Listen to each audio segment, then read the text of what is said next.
Morning everyone, and welcome back to my YouTube channel. Today's video is going to be all about newborn essentials. I don't know why I'm so nervous to film this video. I think I've just been planning it and prepping it for so long that I'm nervous I'm going to forget something and be annoyed at myself. And I'm also nervous because I haven't really properly dipped my toe into the whole newborn mum life, and I'm a little bit intimidated by it just because I know as a mum how passionate we can get about things that did work for us and things that didn't work for us, and having all of those opinions, and like, I don't know, the mum world can be a little bit intense online, which is one of the reasons I haven't really properly dipped my toe into it before. But at the moment, I feel like lots of people have got pregnant during this pandemic, which is a lovely positive side to it. And I get messages all the time from new mums. So I wanted to do this for the people who would appreciate it. But before I start, I really want to just kind of lay out a few things, a few disclaimers, a few things you can expect from this video, just so we're all on the same page. Firstly, of course, I put essentials like this because these are not essentials. You could have a baby in a field with absolutely nothing and you'd be fine, hopefully. But you know what I'm saying. This video is very much aimed at my sort of personality, the sort of person that wants to get organized. Just please take it with a pinch of salt. I know lots of people are gonna say these are not essentials. Of course they're not. But I just wanna make sure if you guys are buying all of these things, that I'm giving you advice on what I think you do need and some things you don't need. Secondly, it's okay to disagree. These are just my learnings. We're all gonna have different opinions on what works and what doesn't. Next up, just to say I haven't included anything on feeding or postpartum because you don't know how you're gonna be feeding your baby, whether you'll be breastfeeding successfully or whether you'll be bottle feeding, and you also don't know in most cases what sort of birth you're going to have, whether that's a vaginal birth or a C-section. So although I do have opinions on what products and stuff work for all of those different scenarios, it's very hard to include that in this kind of list because there are just so many different ways it could go. So my tip would be, if you're not sure of any of those things, don't overbuy. Just buy the bare minimum. Like maybe you don't need 200 breast pads because you don't know yet if you're going to be able to breastfeed. But I feel like that's a whole nother topic that it was just too much to include in this. In this video, I'm going to be talking through specific products that worked for me, brands and products, but actually I've also made an epic like PDF checklist. And this is something that I was just sending to my friends. Whenever my friends got pregnant and asked me, like, what do you recommend? I have this like epic email that I send to people. And that's kind of what inspired this video. I was like, I think my friends love this, so I think my audience would too. So I've created a checklist that's just more general. So it will say like cot, buggy, and it won't have specific brands that I use because it's different for everyone depending on your situation. So definitely check that out in the description box. It's a downloadable PDF. You can print that off and have your own little checklist. On that list, I've created an A list and a B list, and I just want to explain what that means so that this isn't overwhelming for anyone. I think when prepping for your first baby, there are lots of things that you feel like you should buy, but actually a lot of things you don't need for the first few weeks, for the first month. So for me, I got all my links ready for what I knew I wanted to buy, and after my 20-week scan, when I felt comfortable making those purchases, I purchased things from the A list. So the A list is things that I knew I would need in the first few weeks of having a baby. And then I also created a B list. So I did all the research for what playmat I wanted, what high chair I wanted, things like that, things I wouldn't need straight away. And then when the time came and I needed it, say the baby was like 3-4 weeks old, I didn't have to do research and find out which one was the best one. I already had my list prepped and I could then make that purchase. But you don't need everything before the baby arrives. So I hope that's clear for you guys. On the PDF, it will say A list, B list. That is what I mean. For me, when I was prepping for Gray's arrival, instead of asking everyone I knew, what do you recommend? Or what was your best purchase? I instead asked my friends and family, what was the one thing you bought that you didn't need, that you regret buying?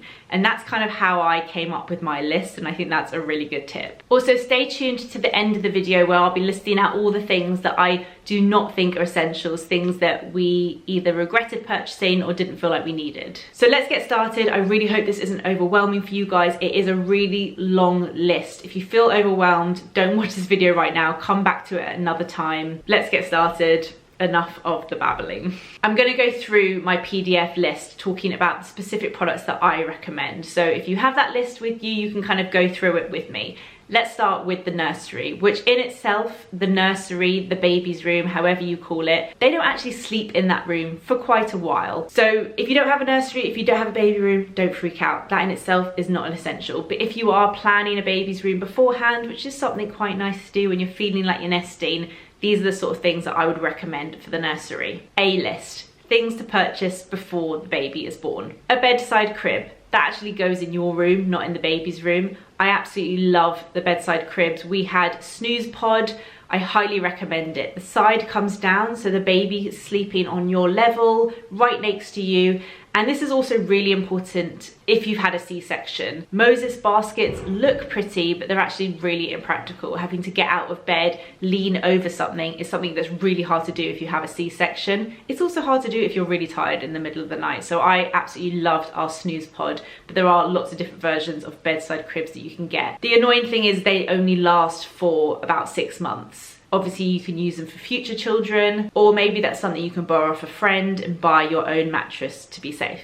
With any sort of crib that you get, I recommend getting a waterproof mattress topper that will protect it from any nappy leaks, and obviously some spare sheets. A wipeable changing mat. We got this fancy changing mat that was like slanted. Gray didn't even have reflux. So again, don't like prep for scenarios you don't even know if you have yet. I think a really cheap changing mat is fine. I think it's important to have one that's wipeable, obviously if they wee or poo on it. If your baby happens to be the sort of baby that doesn't like the feeling of a cold changing mat, you can buy super cheap like liners that just go on them. And it's only normally for the first few weeks anyway, then they tend to grow out of that. So I would say just keep your changing mat super cheap. It's really handy to have like a little box or even a bag if you want to move it around the house with all the supplies you need. So any creams, wipes, cotton wool, all just in one place. I found that really handy. A feeding chair is totally optional. We could barely fit one in. We did in the end have one, and we used it a few times throughout the night when settling her, mainly when she got older. But actually when she was a newborn, we just fed her in our bedroom or wherever around the house. So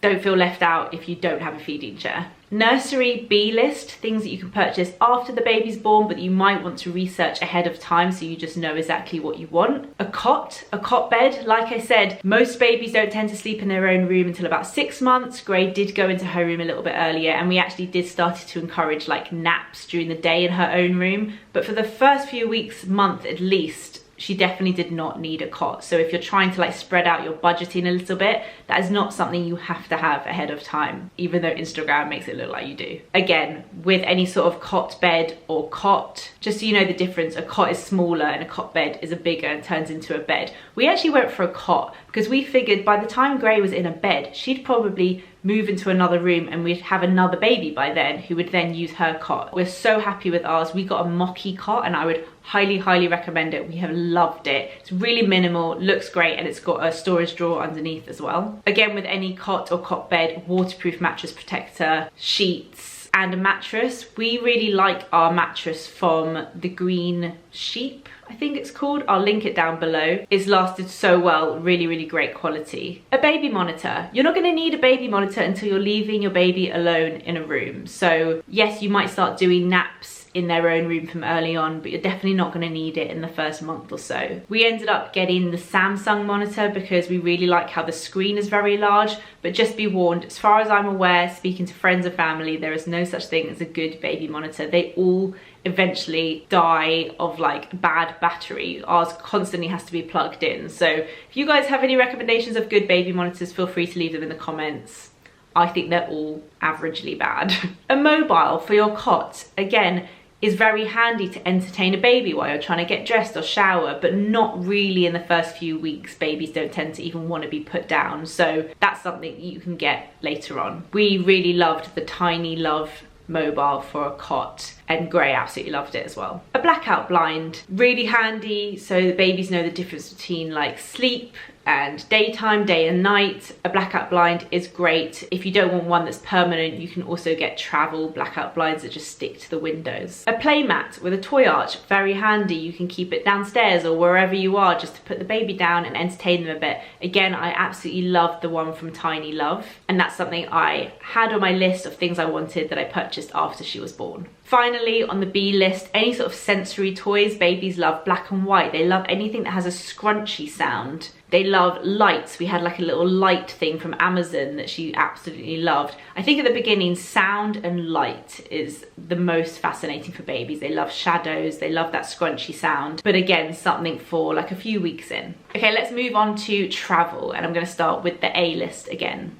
A car seat and an Isofix. This is going to be totally personal depending on you and your situation. Do you own a car or do you take cabs? There are so many different car seats. For me, it's just important to look at the safety rating of a car seat. If you're going to buy one secondhand, you have to be a little bit careful because you have to know that the car seat has never been in a crash before. So I would only recommend buying off a friend or family member. I personally went for the Maxi Cozy Pebble Plus. I really like Maxi Cozy. They've got this yellow sticker on it that ensures it's like the highest safety rating. I'm pretty sure that when they test their car seats, they test it front and back for a crash, but also side to side, that not all car seats do. For me, that was the one that I wanted, and I went for the Isofix base. An Isofix base just makes it so easy to just clip in and out, and you don't have to strap it in. Again, it's not an essential, but if you can and you want to, it's a great purchase. A backseat mirror for your car seat is a great purchase. We actually got like a fancy one that we ended up not liking. The best mirror we found was just from Amazon, and it's just massive. The bigger the better. Much easier to see the baby. You tend to put the baby on the opposite side of the driver's side, and you have to keep the hood up on a car seat. Not everyone knows that, but when they're little especially, you have to keep the hood up. Just in case you're in a crash and the window smashes, it stops any glass going onto the baby. So the mirror is great for you to be able to see the baby's face and check on the baby if you're driving on your own. Buggy. This is totally personal preference. It totally depends on where you live and your surroundings. Are you a city person? Are you a country person? What are you going to be using your buggy for? And honestly, I have to say, I don't think there's such thing as the perfect buggy. Everyone I know at some point feels like their buggy works for some things and doesn't work for other things. So just know that no matter how perfect you think your buggy purchase is going to be, it's probably not going to be perfect. It's not going to be the one. But just make sure that the buggy you're choosing is suitable from newborn. You may have to buy a separate bassinet for the baby because they have to lie flat for a certain amount of time. And I guess my advice would be to try and think ahead, because before you have your first baby, certain things are important to you that just don't seem to be once you have your baby. When we tried some buggies, we just felt like they were way too low. We're 5'7", around 5'7", 6 foot, and I just felt like the yo-yo buggy, I was like, oh, it's too low to the ground, I want my baby close to me. Whereas like now the convenience of just being able to open and close a buggy quickly is much more important than my height difference on a buggy. We got the Bugaboo Fox, which I absolutely love. It's great for city, it's great for muddy walks. I do find though with the big bassinets though, the babies tend to roll around a little bit at the beginning. We found a good tip, rolling a muslin and kind of stuffing it around her, just kept her secure. She felt much happier in the bassinet, so that is a good tip. Honestly, I think the yo-yo is an incredible buggy, and if I were to do it again, I probably would get the yo-yo. But saying that, the yo-yo doesn't work on muddy walks. So as I said, there's no such thing as the perfect buggy. Try a few out, do some research, and save the purchase until maybe you're after your 20-week scan when you feel comfortable buying a buggy. Buggy car seat adapter clips, that's just like a boring admin thing to check the buggy you're buying. If it doesn't automatically come with the clips for the car seat, buy those separately, because when they're little, you're not wanting to take them in and out of the car seat. You just want to take the car seat out of the car and clip it on the buggy. They're not meant to stay in the car seats for longer than 2 to 3 hours, but if you're just like popping in somewhere and getting back in the car, it's easier to just keep them in the car seat. A sling. Something before having a baby, I really didn't understand the importance of a sling and how great they can be. The thing with newborn babies that I didn't really know before having one is they just want to be on you all the time. Imagine they've been inside you for like 9-10 months and suddenly they're out in the big scary wide world. They don't love just being left on their own. That's why they love swaddling. They love feeling close. They love feeling your warmth, your heartbeat. So a sling is just a great way to get a baby to sleep, to keep a baby calm, a great way to be able to get anything done around the house, whether you're cooking or sorting out the washing. I found that beginning stage where you're constantly holding a baby like this. Once you can hold them like that, it's much easier, but at the beginning stage, a sling is a lifesaver. We started off with an ergo baby, I think. what's it called, ergo pouch, and actually we ended up with the Baby Bjorn mini sling. I think the Baby Bjorn slings are great. I actually love the Move one, I think it's called, because it feels like it's good for indoors, outdoors, and it lasts until they're 15 months, which is around the time where we stopped using a sling for Gray. The Baby Bjorn mini only lasts for a year, and at that point we still felt like we wanted to use a sling for her. I like them because they're soft enough for inside but also feel sturdy enough for outside. Some of the wraparound ones for me didn't feel safe enough when I was outside, and then some of them are just so outdoorsy I didn't want to wear them inside. I think it just clips on really easy. Something to think about when wearing a sling, which is something I didn't know, is the baby should be at the right height. You can just kiss their forehead, and their bum and legs should be in the M shape. Something to Google if you're not sure how to put your baby in a sling. I put clip-on buggy fan. Obviously it depends what time of year you're having your baby. If you are having your baby in a super hot summer, a little clip-on fan for the buggy or cot is really handy. Just make sure you don't have it directly on them. And a car window shade, you can get them for super cheap. You can get ones that stick on, you can get ones that go over the whole car window. I'll link down below the ones that we got, but obviously it stops any sun going in the baby's face. B list for travel. I hope you guys are still with me. This list is long, but I just know that some certain types of characters like me will really appreciate this video. Anyone who's like really minimal is just gonna hate me. A car seat or buggy like clip-on toy. Yes, they can be quite entertaining for the baby, but again, like I said, not at the beginning. They can't even really see that stuff right at the beginning, so that's something for the B list. A black and white buggy bumper, absolutely great. Gray loved hers. Again, for a few weeks in, like when you're out and about and you're in your buggy walking around. A backpack, a changing bag for you. You can use any bag. Some have like special compartments, and I got the Tiba and Marl one, which I love, but even then I didn't use the kind of bottle section because my bottles didn't really even fit in it. I just used the main part of the bag. The thing I liked about the Tiba and Marl bag, first of all, that it's black leather, it worked for me or Rich, and we did really take turns wearing it, so it's quite important to think, is it a bag you can both use? But also it comes with a little pouch where you can put your changing mat. That is definitely an essential for me. Like within your bag, no matter what bag you choose, have a little pouch that you can just grab, and it's got nappies, wipes and nappy bags in it. 'Cause sometimes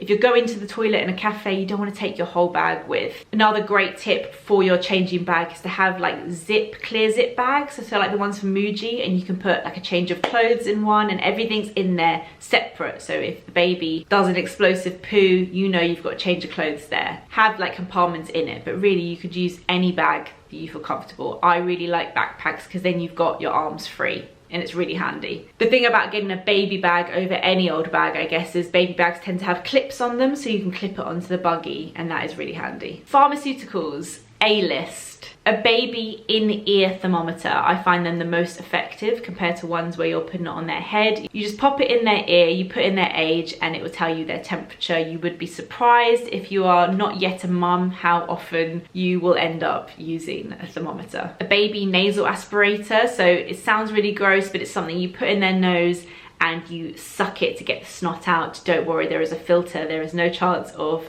the snot getting into your mouth. It feels so wrong when you're doing it, but for some reason babies get really bunged up in like the first few weeks of their life, and it's really helpful. Obviously they can't blow their nose, they're lying on their back, their nose is blocked. It can be quite like stressful, so it's great to just have something to relieve that like snot a little bit. I love the stuff from Snuffle Babe. They've got a nasal aspirator, they've got a vapor oil that you can put in like a little diffuser in the room, or like on a muslin and rest it on the edge of the cot. We also used the Calpol plugs as well as she got a little bit older. A baby nail file or baby nail clippers. We bought that Tommy Tippy starter set. We just didn't use it. There's so many things. There's like a thermometer for your mouth. We didn't use it. We used the ear one. It's much more effective.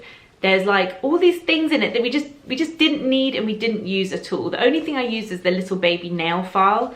We had a bit of a traumatic incident with Gray when Rich clipped her nails and accidentally clipped her finger and it bled. It's so hard to cut babies' nails. It's like probably one of the hardest part of parenting for me. It's ridiculous. Their nails grow so fast and you're constantly cutting them and they're so tiny. We actually found in the first month or two, it was much easier to either file her little nails or just to bite them. I know it sounds gross, but their nails are so soft. All you have to do is take a little bite and then you can almost peel them off. Using nail clippers is very scary on a new baby, so we bit them for quite a while, and now it's much easier to use nail clippers on her. We just like pull the skin back and then clip the nails. So I personally think that Tommy Tippy set is a little bit of a waste, and if you just need nail clippers or a nail file, buy those separate. Pharmaceuticals B list, Daisy first aid kit. First aid kit is really handy. We actually did a first aid course with the company called Daisy and it was great, but we did it before having her and you definitely forget a lot of the stuff. I actually think I need like some kind of refresh, but it does come with a big book that you can read up on if you want. And they sell a first aid kit that's got everything you could possibly need in it. But again, not something you'd need in the first few weeks, because if there's anything scary and going on with your baby, you're more likely to go to hospital when they're that little. The first aid kit is more about like bandages and things like that. Baby Calpol and Nurofen, an essential, but again, not for the first like few weeks. They can't have it until they're like 1 or 2 months, I think, so something for the B list. My stomach is rumbling so loud, I'm sorry if you guys can hear it. Bathing and changing, A list. Nappies, obviously it's totally up to you whether you do disposable nappies or reusable nappies. We did disposable at the beginning, especially, they go through a lot. We just got a small pack of size 1. I would say don't go crazy. You don't know what size your baby is going to be before they're born, and you can always get more. Soft cotton pads. Some people like to use cotton wool and water for the first few weeks when changing a baby. Alternatively, water wipes are 99% water, so as long as it doesn't upset your baby's bottom, they worked for us. Nappy sacks, I guess only needed if you're out and about. We get the Eco by Natty nappy sacks, mainly because they come in a roll. They're really easy to store in a baby bag. A nappy rash barrier cream, which you may or may not need depending on whether your baby gets a nappy rash. I had so many creams and oils, you really just need like the one. Soft flannels, I think we used the Snuggle. I can't remember exactly what they're called, I'm gonna link them down below, but just some soft flannels to use in the bath. An extra wipeable changing mat. I think if you do live in a house and you have 2 floors, it is really handy to have an extra changing station downstairs so you don't have to go upstairs to their bedroom to change them. We just keep like under the sofa a changing mat and a box with like wipes, nappy bags and cream. A small bath towel. You don't have to have a baby towel. It doesn't have to have a hood. When they're a newborn, they don't really wear the hood anyway. Some kind of like small soft towel if you don't already have one. A baby bath or a baby seat. Again, you don't really know what your baby's gonna like. You can totally just hold your baby in the bath. It's actually very easy when they're little and they're tiny. We really rushed that first bath and there is just no rush. Your baby isn't dirty. Like, let them chill for a bit. It's gonna be scary for them. So once they're a couple of weeks old, their umbilical cord has fallen off and you've had the all clear to give them a bath, be prepared your baby might not love it. They might love it. Anyway, we found that holding her in the bath and me getting in the bath was actually what we needed to do at first. But then after that, we found the bath seat really worked. You can also get a separate bath, and some babies feel like it's less intimidating than being in a massive bath, just having their own little bath. It saves water as well. So it's kind of personal preference. We basically used all 3 options, but I think next time I probably wouldn't get either. I would just hold the baby in the bath and then I'd probably use the seat. B list is a portable changing mat. If your baby bag doesn't already come with one, you're gonna need one when you start going out and about. And baby moisturizer or baby oil. Again, you are not gonna need it straight away, but you might want a baby oil to do baby massage, or maybe your baby's skin might get dry and then you might need a moisturizer. I really like the Child's Farm one. Okay, napping, A list. This is going to be controversial, but I'm going to talk about the Sleepyhead, which has now been rebranded to Docatot. I'm kind of traumatized by that, but it will always be Sleepyhead in my head. Do your own research into what a Docatot is and how you would like to use it. For us, it was an essential, whether we were just resting her on it, on our bed, she was napping on it. However you use it, babies love them. They've got this surround that is just so comforting to the baby. We always made sure to unclip the bottom. Like I said, babies just being on a flat, open, empty surface, they do get quite stressed. So in the same way that swaddling works, we found the Docatot was just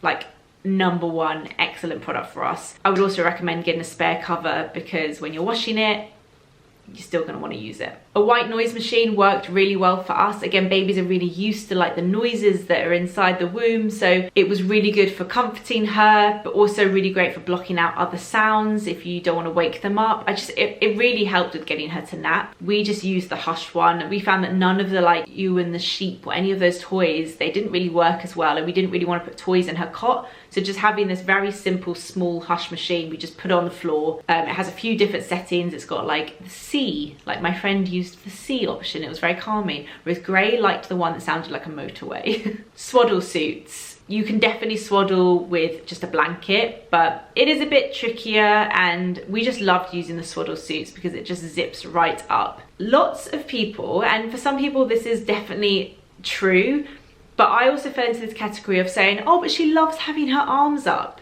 Because babies kind of always tend to have their arms up. And I was like, oh, but she loves having her arms up, so I'm gonna get the swaddle suit that is called like Love to Dream, where their arms go up. And that does work for some babies. My nephew absolutely loved that one. But actually, even if your baby's arms are going up, I would say try the swaddle suits where you push their arms down, because they just love the feeling of being a bit constricted. It's so weird, but it works wonders. And we tried that suit for a while and it just didn't do the trick. So we then tried the ones where they kind of zip up and her arms are down, and she just slept like an absolute dream. I will link down below the ones that we use. I think it's called the Grow Snug. They also have poppers, so when they grow out of it a little bit, you also have the option of having their arms out, but they were just so easy to like zip up without having to like do the swaddle, without having to worry about it coming undone during the night. It depends how much your baby moves, I guess. A bouncer is really handy, another place to be able to put your baby down. But I would say if you're getting a bouncer, don't get one that just looks pretty, get one that actually moves. It doesn't have to be like a fancy automatic one. We didn't have one of those, but even if it's one that you can just move by like bouncing your foot,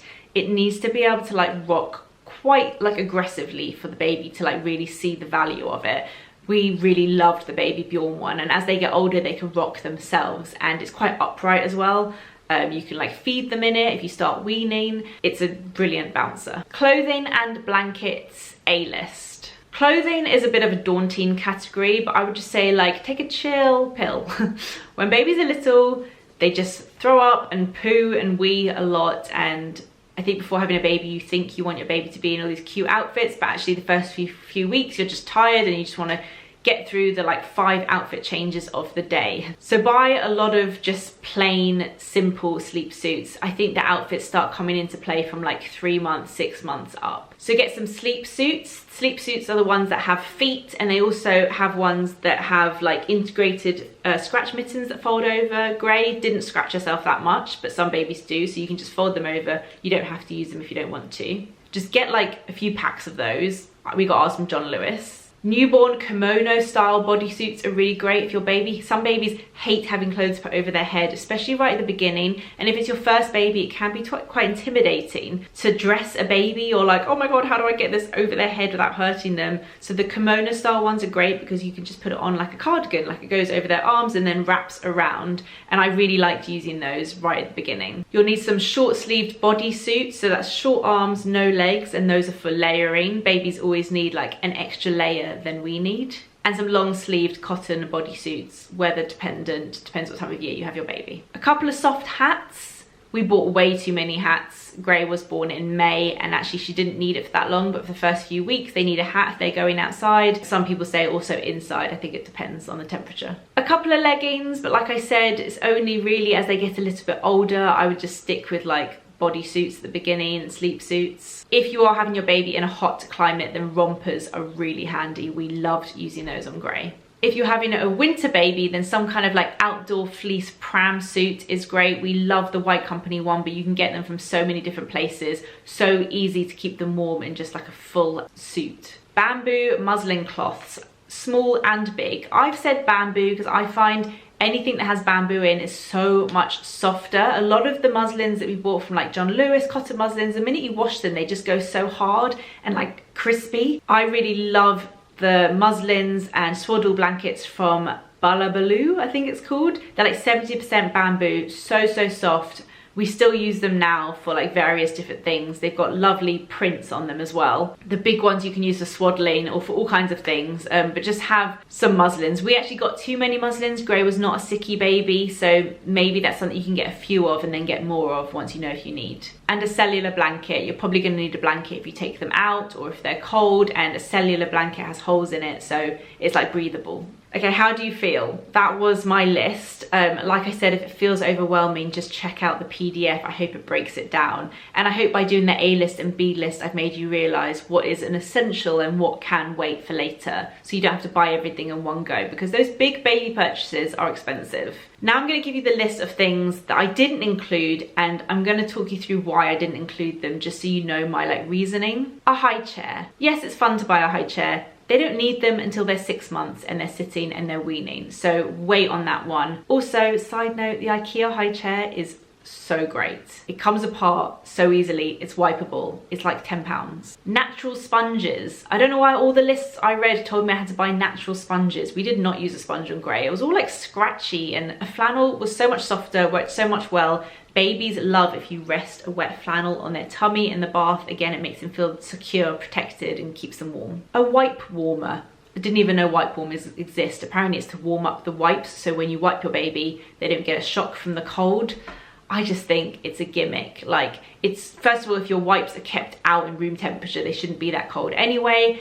And my theory with these kind of things, it's good to get your baby used to stuff like that. It's a bit like how we gave Gray cold milk. We didn't want her to get used to having to have warm milk every time, because if we were caught out and then she'd like refuse the milk because it wasn't the right temperature, a wipe warmer isn't for me personally. A room thermometer. Now I know some people swear by this, and I did too, and my friends all do, but actually for me, we got the Grow Egg, which kind of changes colour depending on the room and the temperature of the room. For me, that just caused so much anxiety. That thing was always red and I felt panicked that her room was too hot. It just added a layer of stress that I didn't need. Do you know what they say? Use your instincts. Use your 2 fingers, put it on the baby's neck, and that's the best way to check their temperature. And I feel like things like that sometimes take away your natural instincts and add unnecessary anxiety. So for me, I will not be using a room thermometer with the next baby. I will be using my heating thermometer and my common sense in my hand, and for me, I think it will help a lot. I don't want to see a red light every time I go in her room. And on a similar vein, a bath thermometer. We actually never bought one of these. I was quite adamant beforehand. They say that a baby's bath should be a certain temperature, but you know, when I was younger, my mum would use her elbow in the bath to find out if it was the right temperature, and I think that you can tell if a bath is too hot. And if it's too cold, trust me, your baby will tell you. I wanted to just use my natural instincts. I didn't want to be stuck to like a certain degree. Sometimes I feel like I have this voice in my head saying, well, how did our parents survive? There's all these new gadgets now. Are they all essential? Some things really help with your day-to-day life and making it easier, but some things I think are maybe a little unnecessary. And for me, the bath thermometer was one of those, and we were fine without it. Baby shoes. People love to buy baby shoes for people who have babies. They don't wear shoes until they're walking, and even when they are walking, they normally have to wear quite ugly, boring shoes because they have to be a certain type of shoe that like supports their feet and the way that they grow and stuff. So little cute warm booties are fine, but don't worry about baby shoes. They don't wear them and they just fall off if they're in the buggy. Neutral coloured toys. I know that we all care about how our house looks and how aesthetically pleasing everything is, but I promise you, your baby will not notice neutral toys, and you'll think you want them before having a baby, but actually when it comes to it, you just want your baby to be happy and be entertained and not crying. And that's black and white. That's very colourful. That's why I like Tiny Love, because they're kind of black and white colourful. They still look quite chic, but they're not just like neutral grey. Babies need that contrast, so neutral toys are just a no-no for me. A feeding pillow. You don't really need a feeding pillow. If you've got yourself a maternity pillow, I absolutely love the BB Hugs Me one. That doubles up as an excellent feeding pillow too. I used to prop it up to sit on, or I'd put it under my arm, or you can just use normal pillows. You don't really need a feeding pillow. Baby socks. Again, they just fall off I would much rather go for sleep suits that have feet attached. A hooded baby towel or a baby dressing gown. Like I said, any small towel will work. We didn't even really use the hood until Gray could like stand up or sit up. Dressing gowns for sure, they don't wear until they sit. It's just awkward to try and get it on the baby. Maybe if you want it for a photo op, but realistically they don't wear dressing gowns. Gray still doesn't really wear one, but I guess now she's walking, she could. We would put a dressing gown on after swimming, but I had so many baby dressing gowns that we didn't use. A baby hairbrush, like even if your baby is born with hair, which often babies aren't, do you need to brush their hair? They've got no knots or anything. Like sometimes it helps with cradle cap. Basically what I'm saying is it's not an essential item. Like wait and see if your baby has hair. And then even now, like I don't even brush Gray's hair that often. Like I'm doing it mainly so she gets used to it, not because she needs it. A nappy bin. We had a nappy bin in her room and we did put her wee nappies in there, but if she did a poo, we tend to like take it downstairs and put it in the outside bin anyway, because otherwise it would just kind of like sit in the bin and start to smell. So really all you need is just a normal bin for your wee nappies.